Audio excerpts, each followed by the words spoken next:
सद्बुद्धि, सन्मार्ग और कार्य का संकल्प देना, अडिग रहे विश्वास तुम पर, ऐसा अंतः कर देना, मेरे हृदय में आने में तुम्हें कोई संकोच न हो।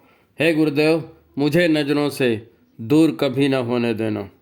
हे गुरुदेव, मुझे नज़रों से दूर कभी न होने देना। नमस्कार, गायत्री चिंतन धारा के इस सतत प्रवाह में आप सभी का स्वागत है। मित्रों, आजकल नैतिक चारित्रिक अपराध बढ़ते जा रहे हैं।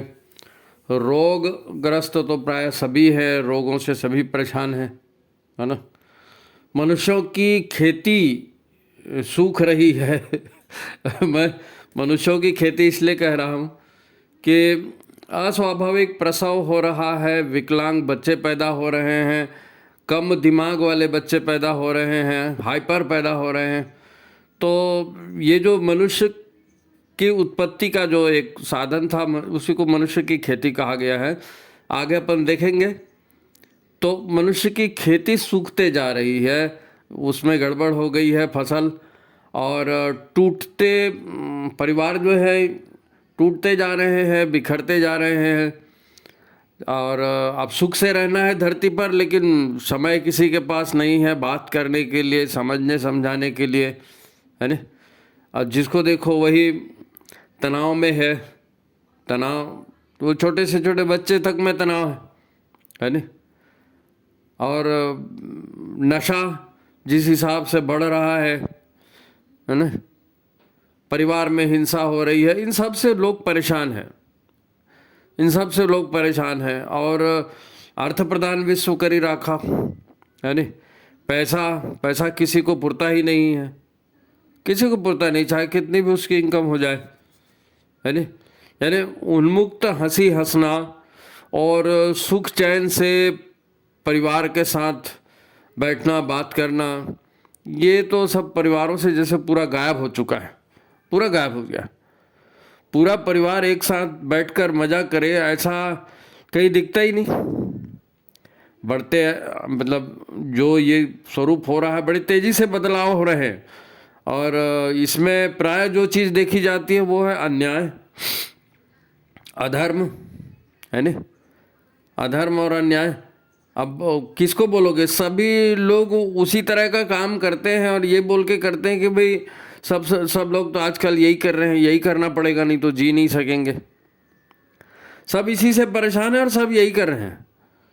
प्राय आप लोग देखना, बूढ़े बाढ़े और जो ऐसे लोग होंगे वो यही कहते हैं, हे भगवान ये संसार कैसा हो गया, आगे जाके क्या होगा नहीं मालूम, है ना। तो अब ये तो एक सोच हो गई, लेकिन लोग जो हैं बढ़ते बाजारवाद को, है ना, और विज्ञापनबाजी को कंप्यूटर, व्हाट्सएप, मोबाइल को, है नी, या पश्चिमी भोगवादी संस्कृति के विस्तार को दोष देते हैं कि भाई कामुकता वही बढ़ा रहे हैं, उन्मुक्त व्यवहार का प्रचलन उन्होंने करके रखा है, नैतिकता के सारे बंधन लोगों ने तोड़ डाले हैं, है नी। और आज की शिक्षा, आज के जो मनोरंजन के साधन हैं और जो भी चाल चलन है, वो तो लोगों की महत्वाकांक्षा बढ़ाने वाली और अहंकार बढ़ाने वाली हो गई है। तो फिर परिवार कैसे टिकेगा? परिवार का तो ढांचा ही लगभग टूटते जा रहा है। और घुमा फिरा कर बात आज की पढ़ी लिखी कमाऊ युवतियों पर आती है, कमाऊ युवतियों पर आती है। देर से शादियां होती हैं उस पर बात आती है कि भाई बड़ी पढ़ी लिखी लड़कियां हैं और बड़ी उम्र में शादी होती है तो पति के साथ एडजस्ट नहीं कर पाते, सास ससुर के साथ एडजस्ट नहीं कर पाते, और उनकी महत्वाकांक्षाएं भी बड़ी होती है।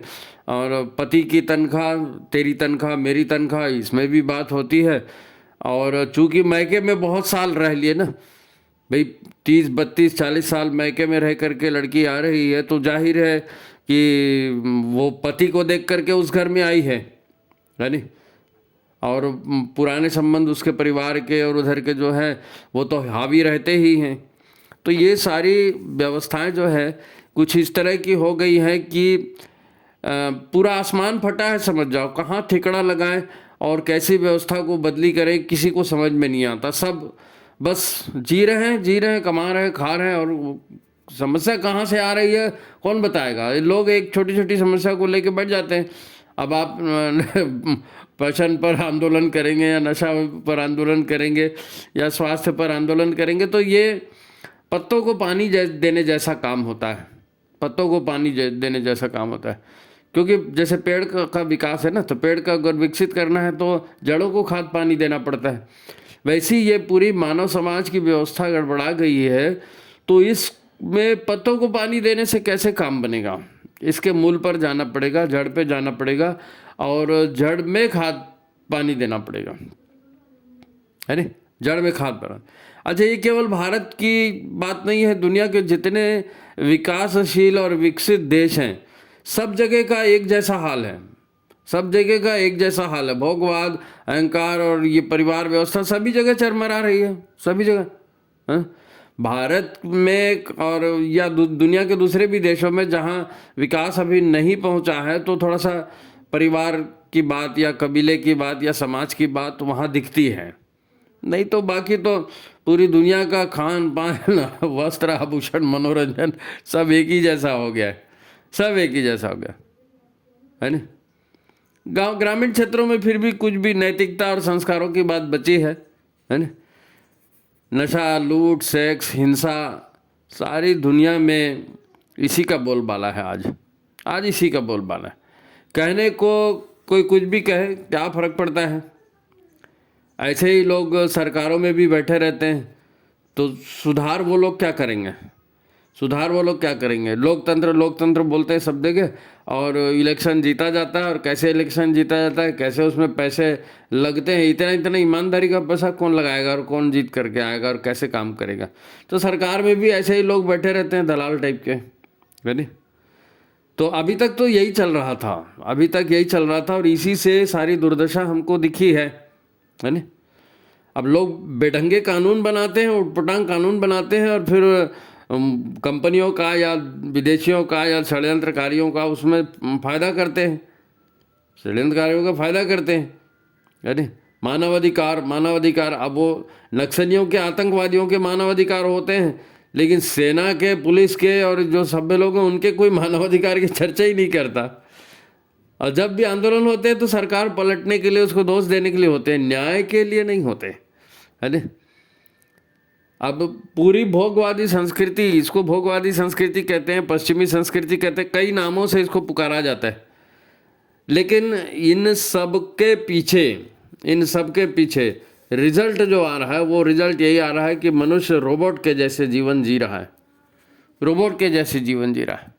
हम ये कहते आए थे कि समाज की शक्ति नारी है ना, और नारी तु नारायणी है, नारी तु कल्याणी है, और यत्र नार्यस्तु पूजन्ते रमन्ते तत्र देवता। अब वो नारी का स्वरूप तो आजकल क्या हो गया, किसी नारी को देवी तो छोड़ो, आप किसी को बहन जी बोल के देखो तो बोले बहन जी, मैं तेरी बहन जी लगती हूँ। बड़ा विचित्र टाइप का ये माहौल बन गया है। दरअसल हम मानसिक रूप से गुलाम हो चुके हैं, और हमको यही समझ में नहीं आता कि ये गुलामी, ये विचारहीनता या ये भ्रष्ट बुद्धि का व्यक्ति कहाँ जाएगा और इसका क्या भविष्य होगा, है ना। हम लोग सद्बुद्धि की प्रार्थना करते ना, हे गायत्री माता हमको सद्बुद्धि देना, और सब जगह सद्बुद्धि की ही प्रार्थना होती है, सब जगह सद्बुद्धि की प्रार्थना होती। गणेश जी की पूजा हम इसीलिए पहले भी करते हैं कि भैया विद्या देने वाले हैं, ज्ञान देने वाले हैं, तो हमको बुद्धि भी अच्छी देना। तो हमारा एक अलग तरह का जीवन है, लेकिन अभी संसार में जो जीवन चल रहा है ये टोटल उटपटांग हो गया है। और नारी को इन्होंने माध्यम बनाया, और नारी के भीतर का जो क्या कहना चाहिए, पशु है, पशु ही कहें, क्या कहें, भोगवाद में जकड़ी हुई नारी को अब क्या बोलोगे आप। तो भोगवाद और अहंकार उसके ऊपर इतना हावी कर दिया गया है कि वो नारी शरीरधारी तो नारी है, लेकिन उसकी जो कोमल भावनाएं और जो उसकी जो सृजनात्मक शक्तियां हैं उसका तो कहीं आता पता नहीं चल पाता। तो ये कैसे होगा, और ये किसके काम हैं, और कौन ऐसा कर रहा है। हम लोग देवासुर संग्राम की बार बार चर्चा करते हैं कि भगवान जो है देवता जो हैं और आसुरी ये जो हैं प्रवृत्तियां हैं, और इन प्रवृत्तियों हर युग में संघर्ष होते आए। तो ये संघर्ष आज भी है और आज भी ये संघर्ष चल रहा है, और हम लोग टॉप में खड़े हैं, बीच बीच रणांगण में खड़े हैं। और अब तो डू एंड डाई की सिचुएशन है ना। गुरुदेव ने भी कहा था साधनात्मक आंदोलन, रचनात्मक आंदोलन और संघर्षात्मक आंदोलन। तो ये संघर्ष वाली स्थिति में हम लोग अभी खड़े हैं। संघर्ष वाली स्थिति में पलड़ा किसी भी तरफ जा सकता है। मुख्य बात यह है कि हम जागे तो सही, हम जाग ही नहीं रहे। हमको यही नहीं मालूम कि हमारे साथ क्या हो रहा है, और हमारे भीतर ये पशुवृत्ति आई तो आई कहाँ से। गुरुदेव कहते हैं कि देवत्व की स्थापना हो, लेकिन पशुवृत्ति तो इतनी ज़्यादा छा गई है कि हमको समझ में ही नहीं आता कि हम करें क्या। तो आज अपन इस पर चर्चा करेंगे, और मैं ये चाहता हूँ कि सभी लोग जो इसको सुन रहे हैं गंभीरता से आखिरी तक सुने, और ये बड़ा मर्मांतक विषय होने वाला है नारी को लेकर के। तो आप इसको पूरा ध्यान से सुनिए। जिन लोगों ने लाइक नहीं किया वो लाइक कर लें, शेयर कर लें, सब्सक्राइब कर लें, ठीक है। तो आज की बात जो है अपन एक आँख खोलने वाली घटना से शुरू करते हैं।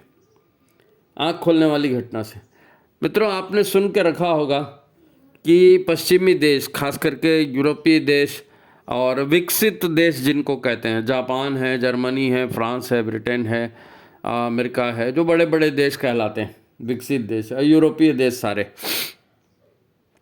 तो इनके यहाँ विवाह व्यवस्था टूट चुकी है और विवाह टिकते नहीं हैं, बार बार डाइवोर्स होता है, और कई लोग तो शादियां ही नहीं करते, और बहुत सारे उपकरण और ऐसी चीज़ें निकल गई हैं कि मनुष्य तो देह एक हो गया है ना, रोबोट जैसा। तो पिछले अंक में भी अपन ने देखा था कि नारी के ऊपर क्या क्या प्रयोग हो रहे हैं। तो ये सारी स्थितियां वहाँ हैं। अभी एक घटना है, मैं चाहता हूँ आप इसको ध्यान से सुने। दक्षिण कोरिया, जापान और जर्मनी, ये 3 देश कई दिनों से एक विज्ञान के एक प्रोजेक्ट पर काम कर रहे हैं, और प्रोजेक्ट का नाम है artificial incubation of babies. Artificial incubation of babies यानी बच्चों का कृत्रिम तरह से बच्चे बनाना, डिज़ाइनर बेबी बनाना। और इन लोगों ने ऐसी व्यवस्था में बाकायदा इसका लैब इस्टेब्लिश है, और जापान, जर्मनी और दक्षिण कोरिया, तो इन लोगों ने मिलकर के ये व्यवस्था बनाई है। और अब ये व्यवस्था बन गई है, और उनका दावा है कि 30,000 बच्चे हर साल इस तरह से कृत्रिम रूप से तैयार हो रहे हैं। तो वो एम्ब्रियो बनाते हैं, भ्रूण बनवा लेते हैं, भ्रूण बनाते हैं लैब में, और लैब में भ्रूण बना के उसकी स्थापना कराते हैं। 300 दिन के बाद में जो है वो जब माता पिता चाहते हैं तब उसकी डिलीवरी कराते हैं। और वहाँ पर मतलब ये हो गया है कि अभी जैसे हमने कहा ना कि मनुष्यों की खेती सूख रही है, तो लोगों को बच्चे नहीं होते। अब टीवी में 10 बार विज्ञापन आ रहा है कि हर 6 में से एक दंपति जो है निसंतान की दुर्व्यवस्था से पीड़ित है। तो ये मतलब 18% हो गया ना, 18%। अब ये 18% बता रहे हैं, लेकिन एक्चुअल में है कितना, क्या है, किसी को नहीं मालूम। मैं वो बात कर रहा हूँ कि इन्होंने कृत्रिम तरीके से बच्चे पैदा करने वाली लैब बनाई है, और जो भी है वो 30,000 बच्चे वो हर साल उसमें पैदा कर भी रहे हैं। अब ये सोचो कि ये चीज़ें अगर चाइना पहुंच जाएगी तो, क्योंकि दक्षिण कोरिया और जापान से चाइना पहुंचने में कोई चाइना वाले वैसे भी चोरी करने में एक्सपर्ट है। दरअसल इन देशों की समस्या क्या है? इन देशों की समस्या ये है कि यहाँ जनसंख्या घट चुकी है, क्योंकि परिवार तंत्र इनका लगभग टूट चुका है। परिवार तंत्र टूट चुका है। आपको मालूम होगा यूरोपीय देशों में तो बहुत दिन के सब अपने यहाँ के लेबर जाके काम करते हैं ना, यूरोप में, अमेरिका में, जापान में अपने यहाँ के लेबर जाते हैं, और इंजीनियर डॉक्टर भी जाते हैं, क्योंकि वहाँ लोग है ही नहीं ना। वहाँ बूढ़ों की संख्या ज़्यादा है, हमारे यहाँ जवानों की संख्या, क्योंकि हमारे यहाँ बच्चे पैदा होते हैं, हमारे पाबंदी नहीं है। वहाँ तो लोगों ने एक तो शादी करना ही बंद कर दिया, और शादी भी बहुत लेट होती है। वो तो कहते हैं ना लाइफ बिगिनस आफ्टर 40। अब 40 साल के बाद आपकी जीवन की शुरुआत हो रही है, तो परिवार तंत्र कहाँ क्या और कैसे बचेगा। और हमारे यहाँ परिवार मैंने 3 पीढ़ियों का संगम, अब वो उस तरह के कॉन्सेप्ट तो कल्पना भी नहीं कर सकते वो लोग। तो ये जो कृत्रिम तरह से बच्चे पैदा किए जा रहे हैं, ये अगर चाइना में भी पहुंच गया तो यही होगा। अब जनसंख्या नहीं हो रही ना, आपने विवाह तंत्र को खराब कर दिया, परिवार तंत्र को खराब कर दिया, तो जनसंख्या का संतुलन पूरा बिगड़ गया, जनसंख्या का पूरा संतुलन बिगड़। अब आम आदमी को, हमारे यहाँ के लोगों को ये सब नहीं मालूम, हमारे यहाँ के लोगों को ये सब नहीं मालूम, हम इस बात को समझ ही नहीं पा रहे हैं। हमको तो यही नहीं मालूम कि भारत की लड़कियां अब विश्व सुंदरी बनती है, आजकल तो कम बन रही है। और जब ग्लोबलाइजेशन का दौर चला था, जिसको देखो वही विश्व सुंदरी, एशिया सुंदरी, न जाने क्या क्या, और उनके मॉडल बना के किस प्रकार से व्यापार को फैला रहे थे और बड़ा कर रहे थे। नारी को ये लोग माध्यम बनाते, चाहे सिगरेट बेचना हो, चाहे दारू बेचना हो, चाहे घर की कोई चीज़ बेचना हो। तो ये एक आर्टिफिशियल एक तंत्र पूरा बना करके रखा था नारी को भ्रष्ट करने के लिए, नारी के का भीतर का अहंकार बढ़े, नारी अपने आप को एक अलग अस्तित्व माने, एक अलग अस्तित्व माने। हमारे यहाँ स्त्री पुरुष को आधा आधा माना गया ना, अर्धा नारीश्वर परमात्मा, और हमारे स्त्री पुरुष भी, पुरुष की अर्धांगिनी महिला है तो जाहिर है कि पुरुष भी आधा ही अंग होगा, उसका आधा अंग दूसरी महिला होगी। तो हमारे यहाँ तो ये दोनों को मिला के पेयर बनाया जाता है ना, वहाँ ऐसा कुछ है भी नहीं। तो सारी दुनिया में अगर सुख शांति की बात है तो वो तो परिवार में ही मिलेगी ना, प्रेम से ही मिलेगी। भोगों में शांति नहीं है, भोगों का अंत तो रोग में होता है। तो ये सारा इक्वेशन है, बहुत बड़ा टॉपिक है ये, इसको अपन समझने की कोशिश करेंगे कि हमको कैसे जाल में फंसाया जाता है। जो लोग 40-50 साल की उम्र के हैं वो मेरी बात को समझेंगे। आपको याद होगा कि इंदिरा गांधी के समय या राजीव गांधी, कोई तो वो उसी समय का रहा होगा, तो एकाएक देश में टीवी की बाढ़ आ गई। 60, 62, 61, 67 इतने सारे दूरदर्शन केंद्र बने। पहले किसी को दूरदर्शन केंद्र केवल दिल्ली, बम्बई, कलकत्ता ये मेट्रो में ही था और वहीं के लोग टीवी देखा करते थे, वो भी ब्लैक एंड वाइट। लेकिन उसके बाद अचानक ये फैला और विदेशों ने भी सहायता की और धकाधक ये फैला, और फिर उसके बाद में सैटेलाइट टीवी आ गए और स्टार टीवी और जी टीवी और दुनिया भर के टीवी आ गए, कंपटीशन बढ़ गई और फैलाना था टीवी को, फैलाना था टीवी को। तो जो लोग मतलब सरकार में बैठे हैं, जो लोग हिंदू धर्म के नाम से नाक भाव सिकोड़ते हैं, इन लोगों ने रामायण और महाभारत को टीवी पे चलाया। अरे भाई, आप लोगों के घर बिजली नहीं पहुंचा सकते, आप लोगों के घर पानी नहीं पहुंचा सकते, आप लोगों को संडास बना के नहीं दे सकते, टीवी कैसे पहुंचा दिया आपने? कलर टीवी पहुंचा दिया है? और वो भी राम और महाभारत और कृष्ण और इनका सहायता लेके पहुंचा दी। क्यों? क्योंकि उसके पीछे बहुत बड़ी बड़ी ताकतें लगी थी। आज भी आप फेसबुक यूज करते हैं, व्हाट्सएप यूज करते हैं, इंस्टाग्राम यूज करते हैं, आपको नहीं मालूम होगा तरह तरह के उसमें एप्लीकेशंस आते हैं और सब आपको ये कहते हैं कि हमारा ईमेल आईडी दो, आपका ईमेल आईडी दो और ऐसा ऐसा लॉगिन करो और ऐसा ऐसा होगा। और आपने ईमेल आईडी दिया ना, तो उस ईमेल आईडी से कोई अच्छा हैकर है तो वो आपकी सारी चीज़ हैक कर सकता है, सारी चीज़, आपकी पूरी ज़िंदगी का उसके सामने में कच्चा चिट्ठा खुल जाएगा। आप कहाँ बैंक में अकाउंट है, आप कहाँ इलाज कराते हो, आप क्या खाते हो, आपके रिलेशन क्या है, सब चीज़ के बारे में उसको मालूम हो जाएगा। नहीं तो आप सोचे ना, आपको फ्री में व्हाट्सअप कॉल मिलेगा जी, कोई अमेरिका में बैठा है, दिल्ली बम्बई में बैठा है और आप उससे अपने शहर में बैठ करके बातें कर रहे हो। कितनी बड़ी सुविधा है, फ्री में मिल रहा है। क्यों फ्री में मिलेगा? कोई भी चीज़ किसी को फ्री में कैसे मिलेगी? आप शर्ट लेने जाते हो, पैंट लेने जाते हो, एक के साथ 3 फ्री, एक के साथ 2 फ्री, ये कैसे हो सकता है? तो एक ही शर्ट में तो सारी शर्टों की कीमत छोड़ेगा तब तो फ्री देगा, नहीं तो कैसे फ्री देगा? तो ये जो है हमारी जो जानकारी है, ये जानकारी जिसको डाटा कहते हैं, है ना, डाटा, हमारा पूरा डाटा बेस व्हाट्सएप, फेसबुक और इनके माध्यम से कंपनियों के पास पहुंच जाता है और दुनिया में सबसे बड़ा व्यापार इस डाटा का ही होता है।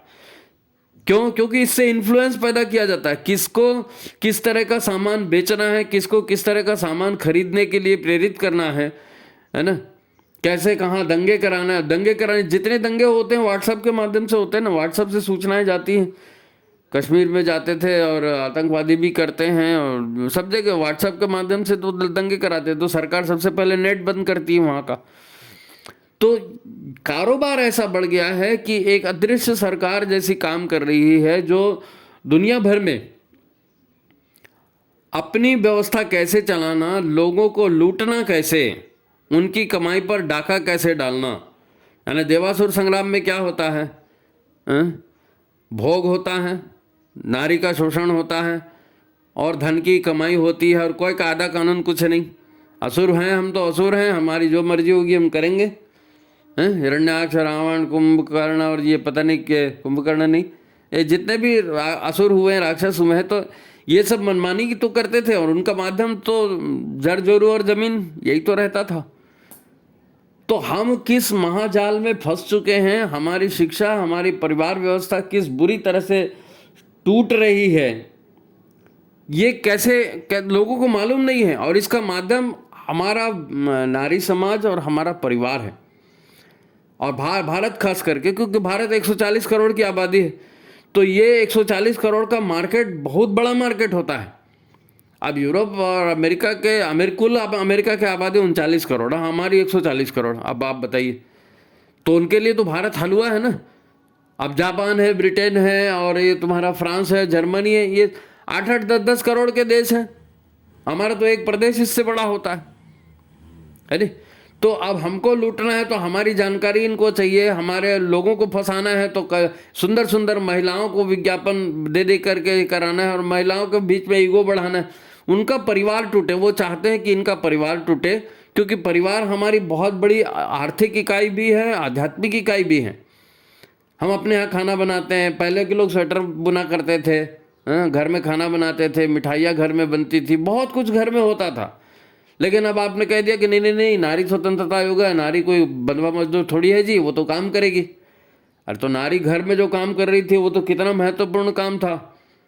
अब आप उसी काम के लिए क्या करेंगे? बाजार से मंगाएंगे, है ना। खाना मंगाना है बाजार से, फ़ोन कर दीजिए, आ जाएगा। पिज़्ज़ा मंगाना है, जो भी नाश्ता मंगाना है, सब्जियां मंगानी है, जो भी आपको मंगाना है आप करिए और आ जाएगा। फ़ोन पे करिए और आ जाएगा, आपके घर में डिलीवरी हो जाएगी। कपड़ा धोना है, फल सब्जी खरीदनी है, अनाज खरीदना है, सब चीज़। यानी पिछले अंक में तो आपको बताया था ना, नारी भी कृत्रिम बनने लगी। तो हर चीज़ आपको अवेलेबल करा दी गई है, सिर्फ इसलिए कि आपको परिवार तंत्र टूटे। क्योंकि परिवार तंत्र टूटेगा ना, तो आप चाय पीने का पैसा अलग दोगे, कॉफ़ी पीने का अलग दोगे, नाश्ता करने का अलग दोगे, कपड़ा सीने का अलग दोगे, बिस्तर का अलग दोगे, कपड़े धुला, सब चीज़ का पैसा अलग दोगे, तो वो पैसा उनके पास जाएगा। उनको एनी हाउ पैसा लूटना है, पैसा लूटना है, तो परिवार टूटना पड़ेगा। परिवार के आधार होती है नारी। नारी तो परिवार बनाती है ना, उसी वो बच्चों से प्रेम करती है, बच्चों को संभालती है, स्कूल को, उस स्कूल को, दोनों कुलों को संभालती। कैसी भी नारी हो भाई, बच्चों से प्रेम करती ही है, और नारी का ही तो चलता है परिवार में। तो नारी एक बार भ्रष्ट हो जाए, परिवार एक बार टूट जाए, हैं? इसी को कहते हैं संस्कृति की लड़ाई। भोगवादी संस्कृति आ रही है, देव संस्कृति नष्ट हो रही, तो देव संस्कृति का केंद्र नारी है, भोगवादी संस्कृति का केंद्र भी नारी है, लेकिन वो नारी को भ्रष्ट कर रहे हैं, है ना। यानी हमारे कहा जाता है यत्र नार्यस्तु पूजन्ते रमन्ते तत्र देवता। जहाँ नारी की पूजा योग्य नारी, पूजनीय नारी होती है, तो वहाँ सुख समृद्धि का, स्वर्ग का वास होता है। तो इसका उल्टा करके रख लीजिए, जहाँ नारी अहंकारी होगी, लड़ंकिन होगी, और जहाँ वो फ्री सेक्स और दुनिया भर की प्रगति तथाकथित जितने काम है वो सब करेगी, तो परिवार टूटेगा। क्योंकि पूजा योग्य वो नहीं बची ना। अब उसको यही कहा जा रहा है कि नारी एक शरीर है, तो शरीर के भोग हैं, तो वो उसी तरफ जाएगी। तो नारी को तोड़ना है, परिवार को तोड़ना है, ताकि आसुरी साम्राज्य, भोगवाद का साम्राज्य, नशे का साम्राज्य, हर साम्राज्य घर में पहुंच जाए। हाँ, अब गलत फहमियाँ उसके लिए बहुत फैलाई जाती है, भ्रम फैलाया जाता है, गलत सर्वे होते हैं, गलत न्यूज़ प्लांट की जाती है, गलत तरह की शिक्षा दी जाती है, टीवी से, इंटरनेट से हर तरह का भ्रम फैलाया जाता है। और ये भ्रम अभी और भी फैलाया जाएगा, आप देखना ना, और भी फैलाया जाएगा। अब ये यानी मैं आपको एक बात बताऊं कि मैं सर्वे पढ़ रहा था, तो ये फेसबुक व्हाट्सएप में डाटा बिक्री की जो बात आती है ना, तो कोई आप चैनल बनाइए, आप जब चैनल बनाएंगे आपको चैनल को देखने वाले दर्शक नहीं मिलेंगे, है नहीं। और जो दुष्ट और भ्रष्ट राजनेता और गुंडा तत्व और माफिया तत्व बनाते हैं, इनके चैनल को लाखों लाखों सब्सक्राइबर मिल जाते हैं भड़ाक से। क्यों? तो वो उसमें ये बताया गया था कि ये जो अभी ये आजकल नाम चल रहा है ना, क्या कहते हैं उसको, आर्टिफिशियल इंटेलिजेंसी। तो आजकल आर्टिफिशियल इंटेलिजेंस लोग नाम जरूर ले रहे हैं, यूज़ भी कर रहे हैं। अभी आपने देखा होगा आजकल नेट पर के फेसबुक वगैरह जो व्हाट्सएप अटेंड करते हैं, फेसबुक अटेंड करते हैं या यूट्यूब अटेंड करते हैं, तो वहाँ बीच में विज्ञापन आता है। एक लड़के का विज्ञापन फोटो रहेगा, एक लड़की का फोटो रहेगा और एक सॉफ्टवेयर दे देगा। तो उस सॉफ्टवेयर में उस लड़की का और अपना फ़ोटो डाल दीजिए और उसको बता दीजिए कि हमको ऐसा ऐसा वीडियो चाहिए। तो वो वीडियो ऐसा बना देंगे कि वो लड़की आ रही है और लड़के को किस कर रही है और उसका वीडियो बन जाएगा आर्टिफिशियल। अब किसी लड़के ने किसी लड़की का फोटो खींच लिया, उसको बदनाम करना है, उसको फिजिकली यूज़ करना है लड़की को, तो वो आर्टिफिशियल इंटेलिजेंसी से ऐसा उसका वीडियो बना लेगा। और सॉफ्टवेयर तब तो बाकायदा यूट्यूब में आ रहे हैं ना, उसके विज्ञापन आ रहे हैं कि आप ऐसा ऐसा कर सकते हैं करके।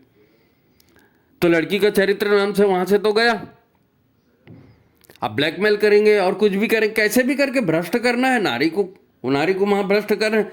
7 मिलियन आर्टिफिशियल फेसेस, यानी उसमें उसके वर्ड में बता रहा हूँ जिन्होंने ये सूचना दी कि 7 billion artificial faces on the earth, पृथ्वी पर 7 बिलियन, यानी जितनी धरती की जनसंख्या नहीं है वो उतने तो नकली वर्चुअल आदमी ये सोशल मीडिया और इसमें वो बना करके रखे और धड़ाधड़ एक जगह से चला तो उसने शेयर किया, आर्टिफिशियल चेहरे बन रहे हैं, आर्टिफिशियल इमोशन उसमें डाल रहे हैं, सेक्स का कंटेंट उसमें डाल रहे हैं, युवा पीढ़ी उसको देख रही है और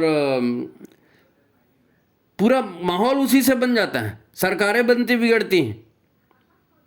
भैया आपने ये सुना होगा कि देवासुर संग्राम होता है और असुर जो है देवलोक पर कब्जा करते हैं और असुरों का नेतृत्व शुक्राचार्य और देवताओं का बृहस्पति उनका नेतृत्व करते हैं और ऐसा होता है वैसा होता है। हर युग में युग परिवर्तन के दौरान इस तरह की बातें हुई, आज भी हो रही हैं।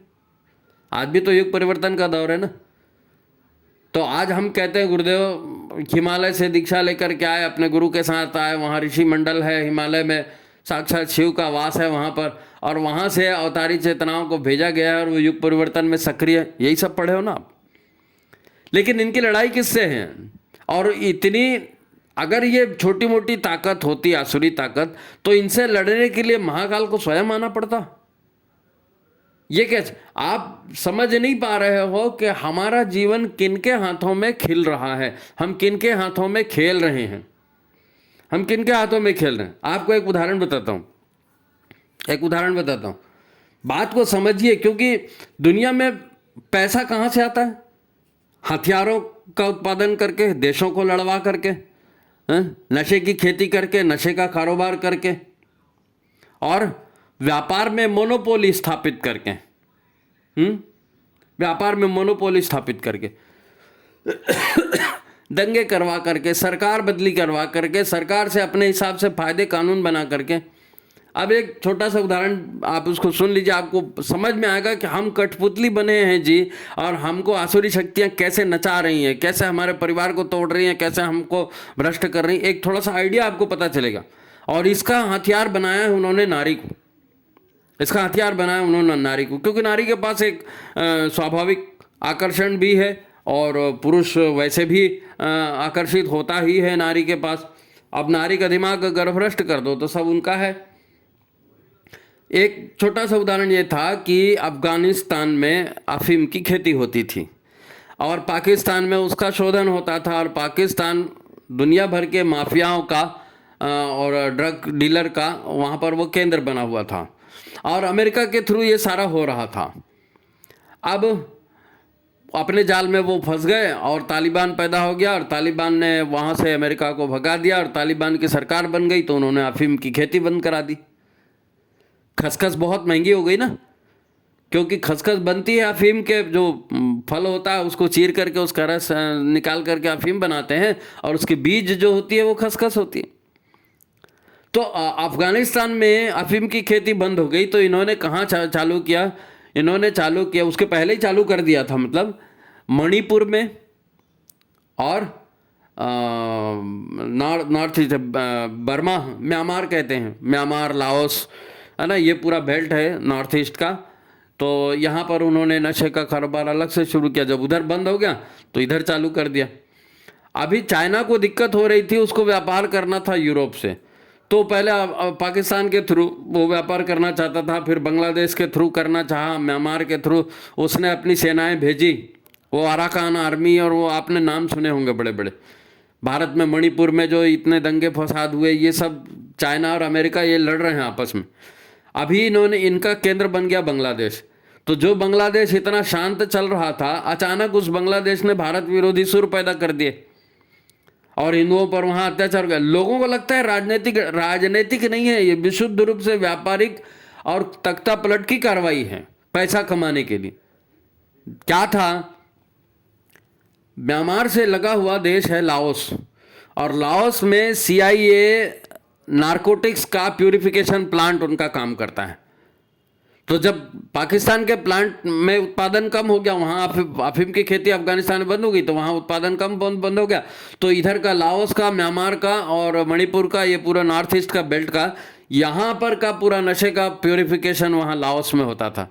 अब चीन ने अपनी अराकान आर्मी को बर्मा में भेजा, बर्मा के थ्रू। वो चाहता था कि समुद्र का एक्सेस उसको मिल जाए, व्यापार का यहाँ से माध्यम मिल जाए।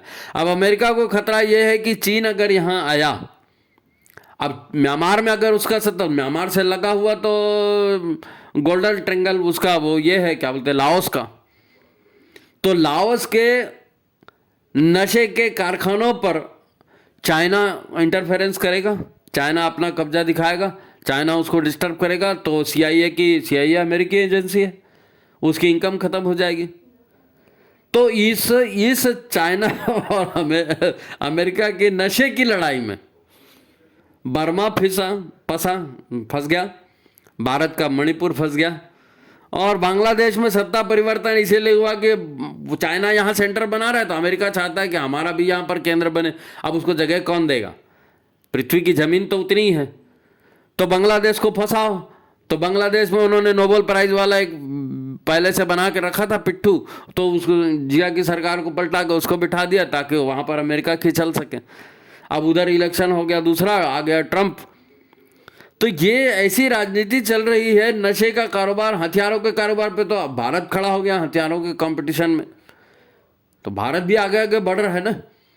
कोरोना के टाइम में नहीं देखे हमने, कोरोना की वैक्सीन बनाई, दुनिया की सबसे बढ़िया वैक्सीन थी हमारी वैक्सीन। तो हम लोग कितना 150 रुपये 200 रुपये कुछ तो भी प्राइस दे करके हम लोग निकाल रहे थे उसको ना।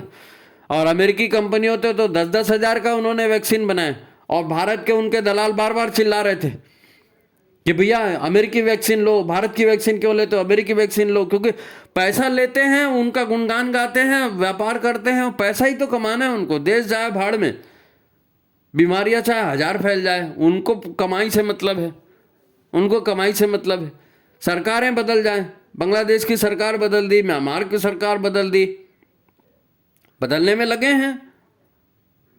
अब तो अमेरिकी सरकार बदल गई तो अब काफ़ी कुछ नक्शा बदल गया, लेकिन कभी मालदीव सिर उठाता है, कभी नेपाल सिर उठाता है, कभी श्रीलंका सिर उठाता है। ये क्या होता है यहाँ? भाई आम आदमी को इन सब से कोई लेना देना नहीं रहता, उसकी रोजी रोटी, उसके बाल बच्चे सुखी रहे, वो इधर उधर नहीं देखता है।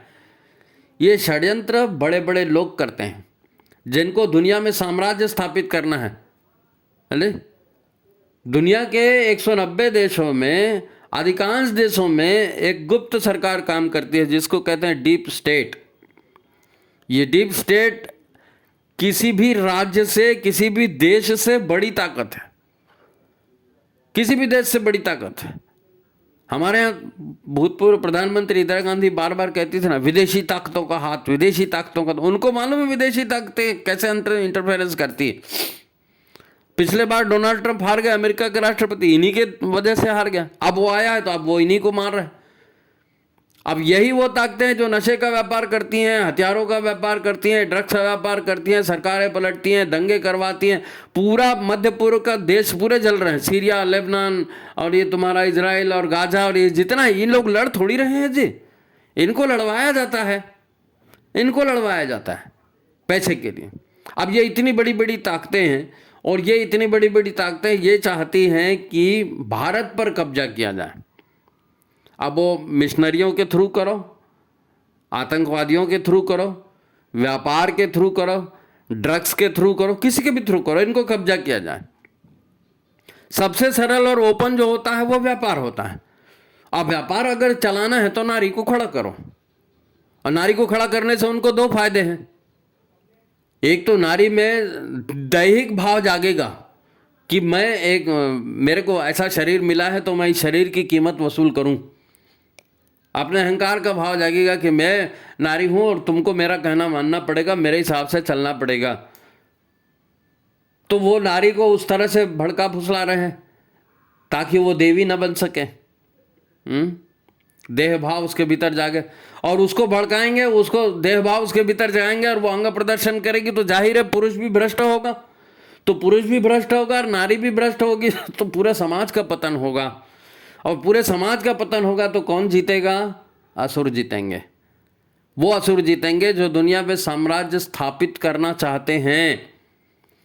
हम उसके खिलवाड़ बने हुए हैं। पिछले 1000 वर्षों से पहले इन्होंने देशों को गुलाम बनाया, विद्यालय तोड़े, गुरुकुल तोड़े, मंदिर तोड़े, धर्म आस्था के केंद्र तोड़े, भाषाओं का आंदोलन चलाया, तुम अलग, हम तुम्हारे साथ नहीं रह सकते, तुम हमारे साथ नहीं रह सकते हैं? भारत का माल ले जा करके दुनिया भर में बेच करके इन्होंने पैसा कमाया। फिर औद्योगिक क्रांति हुई तो फिर अपने कारखानों का माल खपाने के लिए सभी देशों में इन्होंने अपने गुर्गे बिठा दिए। सभी देश, अब वो दुनिया के देशों को लड़वाया ना। Second world war, first world war क्यों हुआ? हथियार कंपनियों का फायदा करने के लिए, हथियार कंपनियों का फायदा करने के लिए। तो ये बहुत बड़ा एक षड्यंत्र है। आज का जो देवासुर संग्राम है, जिसके लिए ये कहा जाता है कि आप सद्बुद्धि धारण करें, दुर्बुद्धि का नाश करें, उस प्राण स्वरूप, दुख नाशक, सुख स्वरूप श्रेष्ठ परमात्मा को हम अपने अंतःकरण में धारण करें। लेकिन हम देह भाव से ऊपर उठेंगे तब न होगा। हम देह भाव से ऊपर उठेंगे तब न होगा। भाई अध्यात्म में भी बहुत बड़ी शक्ति है, लेकिन अब लोगों ने बता दिया सेक्स में बहुत बड़ी शक्ति है, नशे में बहुत बड़ी शक्ति है। तो नशा करो, सेक्स करो। परिवार में कहाँ रखा है? अस्पताल से मरघट तक की जिंदगी है। यावत जीवेत सुखम जीवेत, ऋणम कृत्वा घृतम पीवेत। अब वो चल रहा है नास्तिकता का पूरा कारोबार। तो ये जो देवासुर संग्राम है, इस देवासुर संग्राम में हमारे हाथ क्या है? हमारे हाथ क्या है? हमारे हाथ ये है कि इंसानों की, मनुष्यों की फसल को बेहतर बनाया जाए। मनुष्य की फसल को बेहतर बनाया जाए। धर्म के लिए लड़ने वाले पुरुषार्थी लोगों को तैयार किया जाए। हमारे हर देवी देवता के हाथ में अस्त्र शस्त्र हैं और हमको कायर बना दिया गया। हमारे किसी के हाथ में कोई अस्त्र शस्त्र नहीं। हाँ, हिंसा नहीं करना। अरे धर्म की रक्षा के लिए की गई हिंसा हिंसा नहीं कहलाती। धर्म और अधर्म का निर्णय कौन करेगा? गुरु करेंगे, शास्त्र करेंगे। तो ये बहुत बड़ा ये एक क्या कहना चाहिए, चक्रव्यूह जैसा है या मायाजाल के जैसा है। और इसमें अभी तक तो असुर प्रभावी हैं, भोगवाद प्रभावी है, पैसा प्रभावी है, अन्याय प्रभावी है, गुंडा तत्व प्रभावी है। जीजाबाई जैसे लोग पैदा हों, जो अच्छी संतानें पैदा हों। एक कोशिश हमारे यहाँ भी हो रही है। हम लोग गर्भ संस्कार करवा रहे हैं, है ना। नारी किस प्रकार से अच्छी संतान पैदा कर सकती है उसका प्रशिक्षण दे रहे हैं, है ना। संस्कारों की व्यवस्था कर रहे हैं, यज्ञ की व्यवस्था कर रहे हैं, गायत्री जाप कर रहे हैं, सभी करने को कर रहे हैं। लेकिन ये ताकत बहुत बहुत बहुत बहुत कम है, बहुत कम है। इसको दावानल की तरह प्रचंड बनाने की जरूरत, दावानल की तरह प्रचंड बनाने की जरूरत। तो उनकी पूरी ताकत इसी बात में है कि किस प्रकार से, है ना, नारी को भ्रष्ट किया जाए। अंतिम उनका अस्त्र क्या है? हम तो नारी को गृह लक्ष्मी कहते हैं ना। वो घर को तोड़ने वाली बनाना चाहते हैं। मनुष्य को रोबोट बनाना चाहते हैं ताकि मनुष्य, उनके कारखानों में मनुष्य पैदा हो और उनको कमा कमा करके दे। आपको पता है ना किस प्रकार कृत्रिम मनुष्य बनाने के कारखाने बना दिए लोगों ने। देखो, आसुरी शक्तियों का अंतिम अस्त्र नारी है। आखिरी पॉइंट की बात सुन लीजिए। आसुरी शक्तियों का अंतिम अस्त्र नारी है, और अगर इस संस्कृति को बचाना है और धरती को स्वर्ग बनाना है तो हमारा भी हथियार नारी है। नारी वो नारी को भ्रष्ट करने के लिए यूज करना चाहते हैं, हम नारी के माध्यम से स्वयं उन्नत होना चाहते हैं। नारी जगेगी तो विश्व को जगाएगी, नारी जगेगी तो सारा सृजन करेगी, है नी।